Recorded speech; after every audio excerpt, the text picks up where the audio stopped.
mas o Fábio Fares, especialista em análise macro, já está aqui conosco para a sua participação semanal, todas as quintas-feiras. Sei que é quinta-feira quando tem Van Dijk e Fábio Fares. Bom dia, Fábio! Mais uma vez, muito bem-vindo aqui à nossa programação, sempre muito bom falar contigo. Bom dia, Felipe, bom dia, Van Dijk, bom dia, pessoal. Sempre um prazer participar com vocês aqui. Fábio, a gente tem falado bastante a respeito da dinâmica da economia aí nos Estados Unidos, né, as expectativas.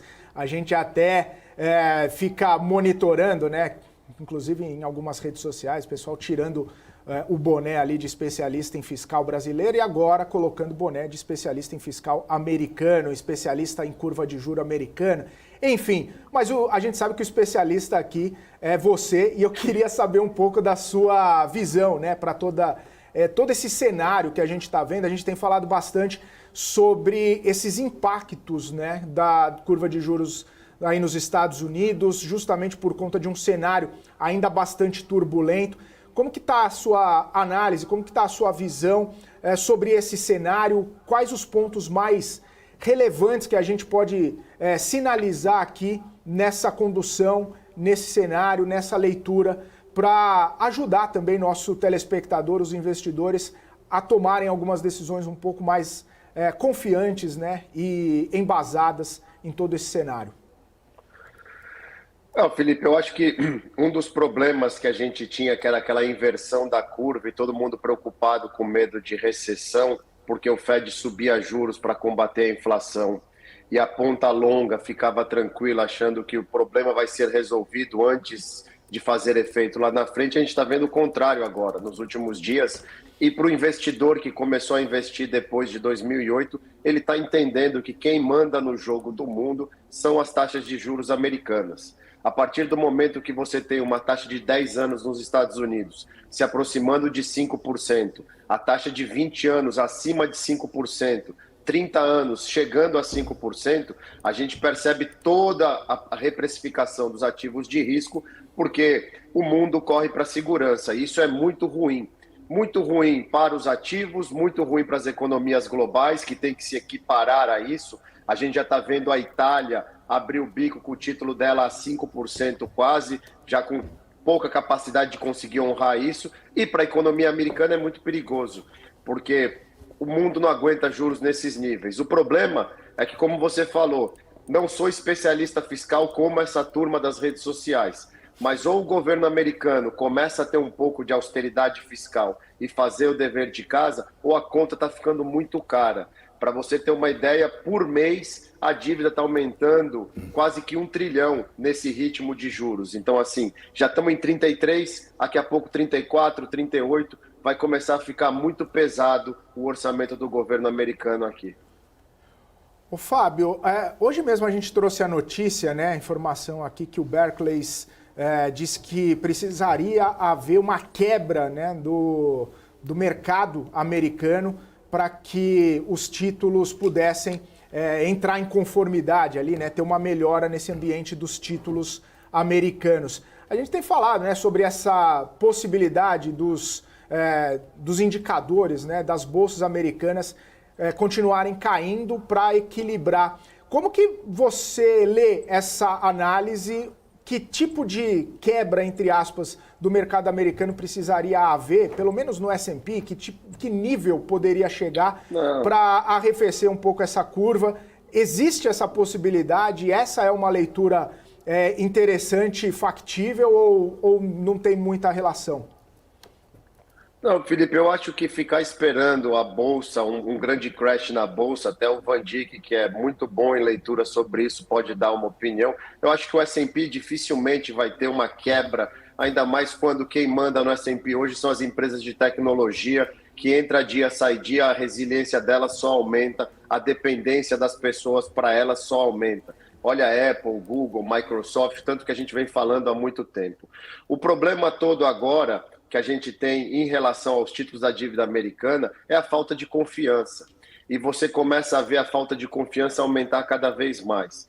Por um lado, a gente olha o governo americano tomando medidas equivocadas. Ontem, por exemplo, o presidente Biden perdoou mais 9 bilhões de dívida estudantil, no momento onde o déficit americano só aumenta. Hoje saiu balança comercial com déficit maior ainda do que o esperado. Então, assim, a matemática fiscal está jogando contra eles. Em vez de tomarem medidas de austeridade, eles continuam abusando dos gastos e o mercado não perdoa. A gente olha o final de semana o que aconteceu quando o representante republicano, que era o speaker da casa, fez um acordo com os democratas que os republicanos não queriam, tiraram ele. Então a gente vê que tem gente querendo aqui apertar o governo para ele tomar medidas de austeridade, porém, enquanto ele não o fizer, essa conta só vai aumentar. Isso afeta os títulos. Também tem que ser levado em consideração uma coisa. A gente tem menos depósito bancário rodando, menos demanda, porque as taxas de curto prazo estão altas, a pessoa, em vez de depositar em banco, coloca em taxa de curto prazo. Isso daí acaba tendo menos demanda por títulos mais longos. A gente tem também, nesse momento, com as taxas mais altas e em movimento de alta, os grandes gestores, que seriam os grandes compradores disso, começam a ficar mais cautelosos, porque ninguém quer entrar na frente do trem. Eles estão vendo que esse movimento deve continuar. Muita gente especula que a taxa de 10 anos pode vir para 5% ainda antes de começar a cair, e eles não vão entrar na frente. O profissional, ele espera o mercado fazer o topo, quando começa a ver sinais de melhora que ele entra.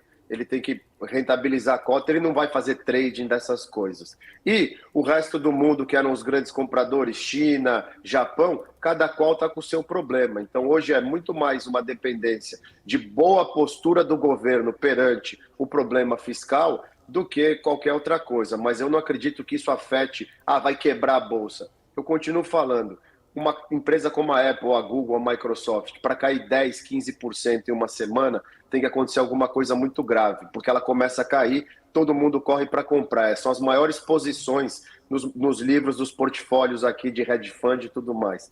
Então, eu não vejo crash, eu vejo pior, esse sangramento lento que está acontecendo de cair um pouquinho todo dia, porque quando você acorda, caiu 10%, mas demorou 2 meses. Isso vai matando a economia também. Maravilha. Você citou o Vandic Silveira, ele já está aqui também preparado para dar o seu tostão de análise e leitura. Ô Vandic, como que você encara, né, essa situação e como que você lê essa análise também do Fábio Fares? Bom, Felipe, o Fábio foi em cima e apertou o botão certo. Os Estados Unidos, sob a gestão Biden, tem se tornado muito parecido com um país emergente perdulário como o Brasil, a Argentina e países que fazem uma política populista de perdoar dívidas e passar a gastar de maneira acelerada demais, e isso impacta diretamente a sua relação dívida-PIB. Isso faz com que os seus títulos, para que haja rolagem de dívida, aumente o custo, principalmente do curto prazo, porque a gente sabe que essa relação no longo prazo ela pode ser resolvida, mas no curto prazo o governo pode quebrar.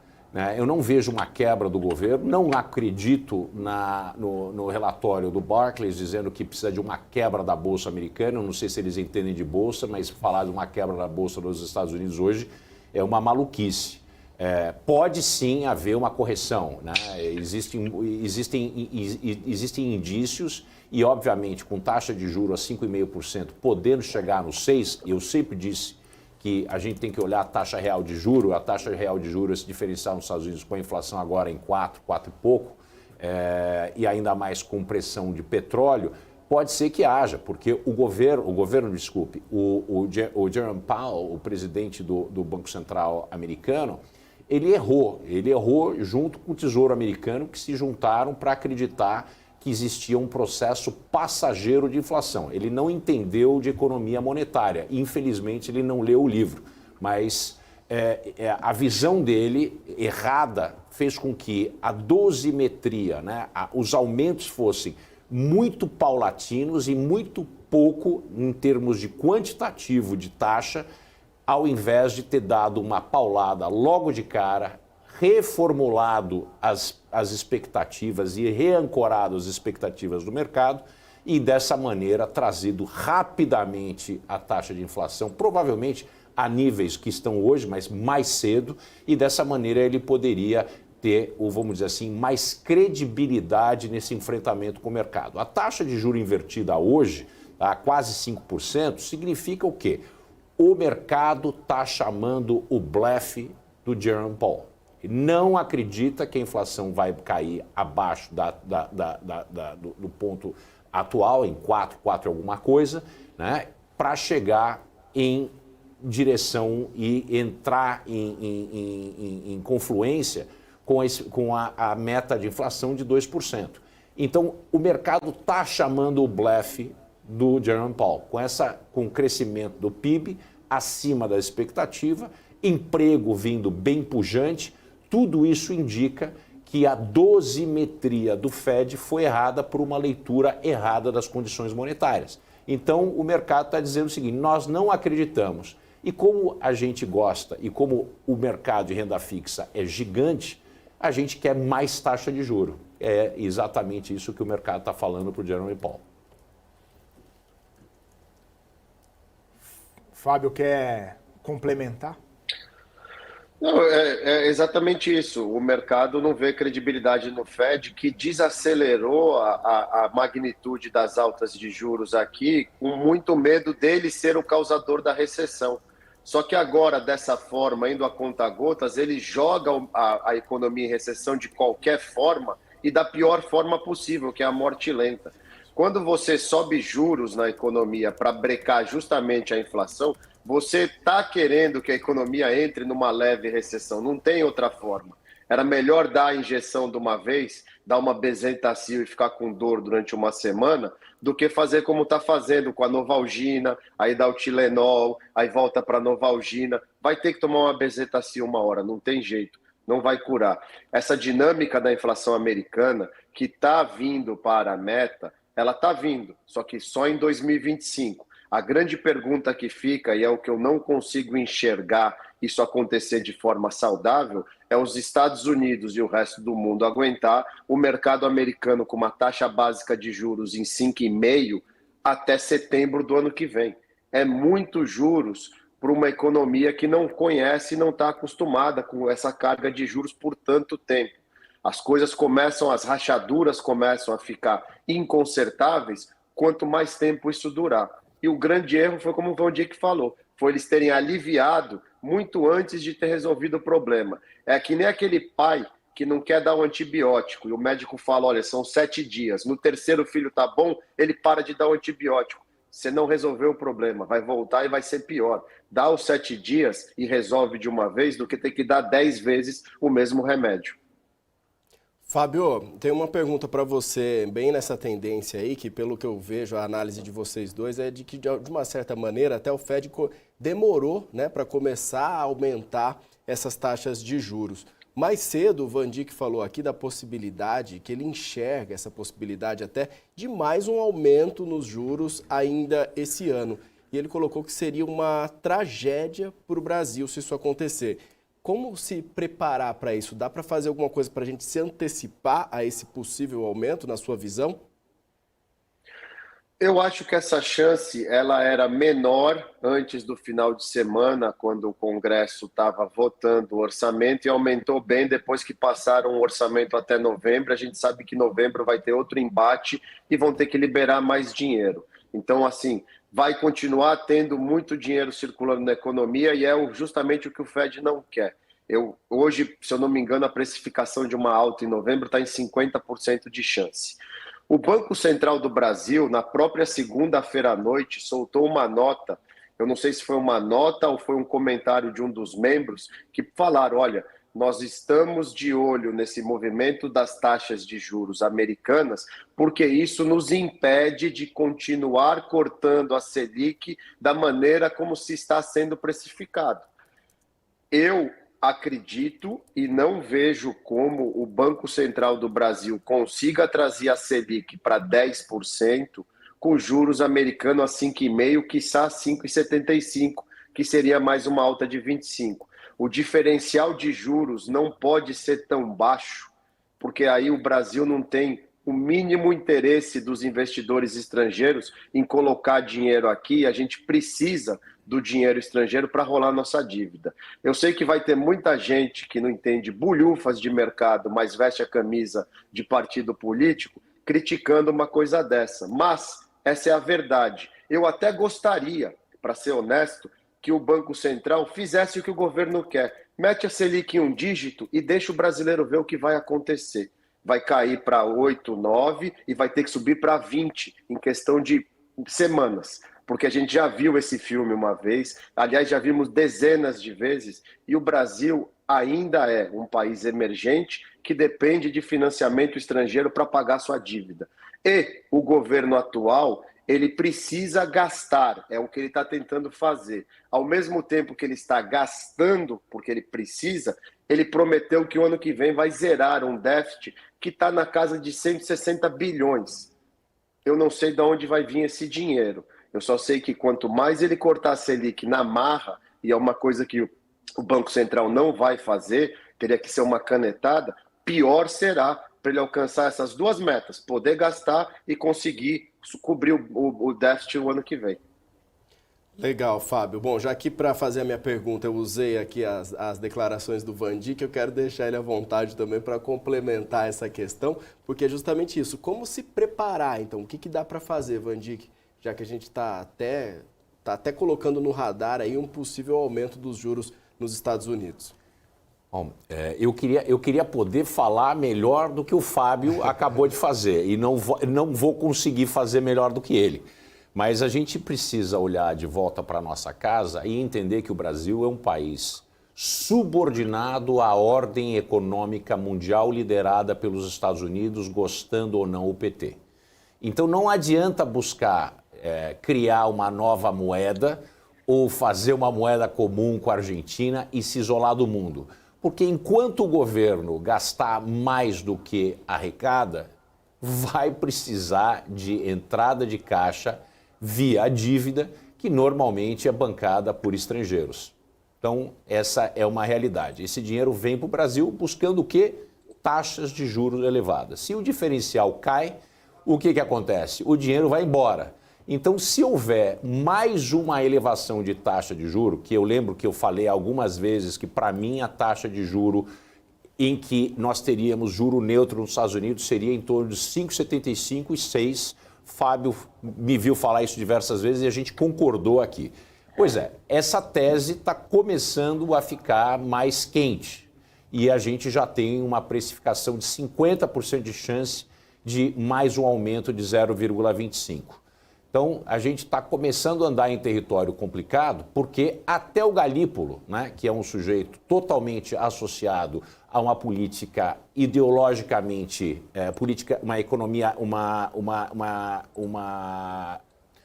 política econômica mais ideológica, até o Galípolo já disse que a frequência e a quantidade de cortes pode não ser aquilo que a gente esperava. Então, o Brasil, para não criar um problema muito sério e ter perda, né, uma perda muito mais pronunciada de investidores internacionais que tirem seu capital do Brasil, e isso pode gerar um problema sério de câmbio, a gente já viu a pancada que deu no real, isso pode alimentar a inflação, que juntamente com a saída provoca o câmbio e que impacta diretamente no preço de uma série de coisas que a gente compra que são baseadas em dólar.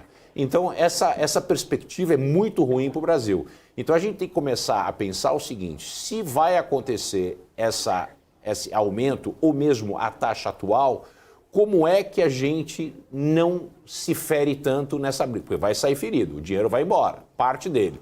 O Brasil precisa começar a fazer a lição de casa do ponto de vista fiscal. A única alavanca que ainda resta é a alavanca fiscal. Se o governo não pressionar essa alavanca e mostrar que é sério do lado fiscal, o dinheiro vai embora e vai embora mais rápido porque a oportunidade lá fora é concreta. Então, com isso, nós teremos um problema muito sério, que é a volta da inflação, e a inflação é o pior mal que uma economia pode ter.